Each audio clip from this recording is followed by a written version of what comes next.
You ever have a tough day? We've all had tough days.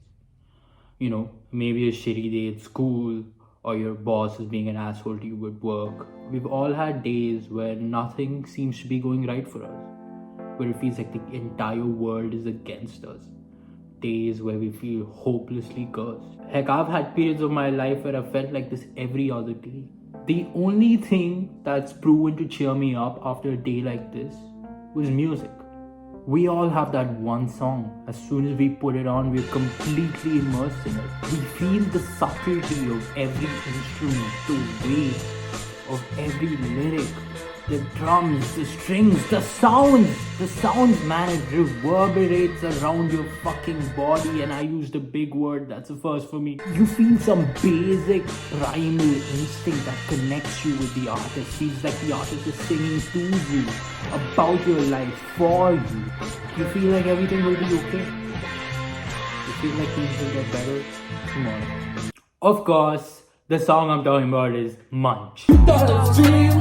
That N-word, Munch. When did I become such a pussy? I used to openly be racist and say the N-word. Hello, welcome back to the worst haircut on the internet. So today we're gonna talk about immersive music, and let me tell you, I just feel like our goldfish attention span really addicted to social media appreciating mind don't have the capacity to listen to immersive music anymore. You'll only listen to things with a catchy hook and a shitty, trendy TikTok dance. When I talk about immersive music, I'm talking about songs or albums that feel three-dimensional, where every sound is literally painting a picture of the artist's vision, where the world building and storytelling is truly on a league of its own. Music that pretty much transports you to another dimension, man. I know everything I'm saying just sounds like fucking douchebag gibberish right now, so I'm gonna do y'all a favor. You trust me, I'm amazing, we both know it, that's why you're watching me. I'm fucking amazing. I know you are outside my window, I know you stalk me every day because you aspire to be as cool as I am. I know that. You know that. Get with the program. So I've decided to do you guys a huge favor and give you 5 album recommendations that are gonna change your fucking life. It'll change you, trust me. Trust me. Let's start off with Punisher, an album by Phoebe Bridgers. This album beautifully paints a dystopian post-apocalyptic world where it feels like every traumatic moment you've ever had in your life is playing in slow motion. It's just suffering, just endless suffering. That's what this album feels like. The way Bridgers uses the guitar on this album, it's 10 out of 10 masterclass. Shirt removal worthy. I'm terribly out of shape. None of y'all want to see that. Acoustic guitars are usually such a telltale sign for generic music. I mean, Kanye fucking banned them from the studio during the recording sessions of My Beautiful Twisted Dark Fantasy. But Bridgers uses the strings in a way that perfectly complements Punisher's world, and it adds to that dystopian aesthetic. It makes me feel like I'm dead inside. She made the guitar sound apocalyptic. How I could make 10 videos on how great this album is. Go fucking check it out. If every now and then, you like to feel dead inside. A complete contrast to this album, however, is Mild High Club's Skip Tracing. This one right here. When I listen to this album, I truly feel like everything is going to be alright in my life. We're all going to peacefully coexist with each other and smoke sandwiches together. While Phoebe Bridgers uses the guitar to level up your existential dread, Mild High Club, on the other hand, use spaced out guitars to welcome you into their psychedelic, euphoric world where everything is amazing. I mean, it feels so laid back, so relaxing, yet so euphoric. I use that word again, but man, that's the only way to describe this. The euphoria is maxed out with the use of synths on songs like Homage and Carry Me Back. Oh my god, I love these songs. Speaking of synths, let's talk about The Weeknd's Donna song. Now, I'm not gonna lie to you guys. I love me some Abel. I call him Abel because we're friends. We're friends. Trust me.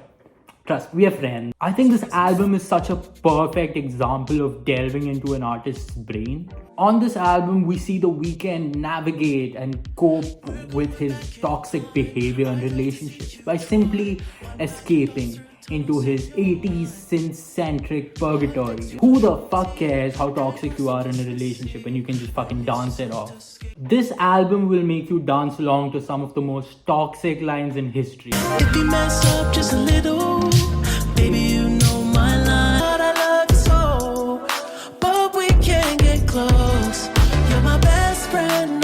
The Weeknd nails the 80s aesthetic on this one with a few shoutouts to Michael Jackson and Thriller and Swedish House Mafia. So this album is great. Trust me. It's filled with bangers. Perfect album. 10 out of 10. Speaking of perfect albums, let's talk about Tyler the Creator's Flower Boy. The instrumentals on this album are so lush, so elegant, so beautiful. This is some of the most like gentle, pretty music that Tyler's ever made. But don't you think for one second that it is incapable of going hard either. I ain't got time. But these niggas better throw a watch at the wall. Have my balls in this bitch looking like a semi-dog. Who the fuck you talking to, motherfucker? Boy, I ain't got. And that concludes today's cardio. I mean, Flower Boy was Tyler's artistic, emotional, and literal coming out party. The album cover of Flower Boy, man, it just perfectly represents the music and the images that pop up in your head when you listen to this album. The orange skies, the flower fields, the bees, the chill yet smug as fuck delivery. It's unlike anything I've ever heard. The last album I want to talk about, it's Quadeca's From Midi. On this album, Quadeca literally takes us along to the mountain. He takes us along on his climb to the top. But guys, I actually feel like I'm in the mountains when I listen to this album. I mean, the sounds literally make me feel like I'm standing right there. The violins make me picture the clear skies and mountain tops. The hard-hitting 808s show me the rugged features of a mountain. I can feel the snow, boys. I can literally feel the snow. Are you there with me? Are you listening to this? This is great. This album is also so relatable, man. It perfectly encapsulates how isolating and frustrating chasing your dreams can be. How chaotic the urge to conquer mountain after mountain, never being satisfied is. It truly does show the curse of being ambitious. Do you guys see how great music can be? It can be more than a catchy hook and a shitty trend. You know, it can resonate with you for the rest of your life. It can change your outlook on life. But immersive music, it requires a little time, man, a little effort, a little attention, which is the biggest currency in today's society. Yes, most artists specifically make songs for 15-second videos today with a catchy hook and shallow lyrics, but that's not entirely on them. They make that sort of music because that's the sort of music we gravitate towards. I mean, labels are literally pushing artists to do so. Look, I know a lot of people just want some music playing in the background. They're not really looking for an immersive experience to begin with. But all I'm trying to say is you're missing out, man. Art makes our life so much more beautiful, so much more fulfilling, you know, so much more whole. We should seek art.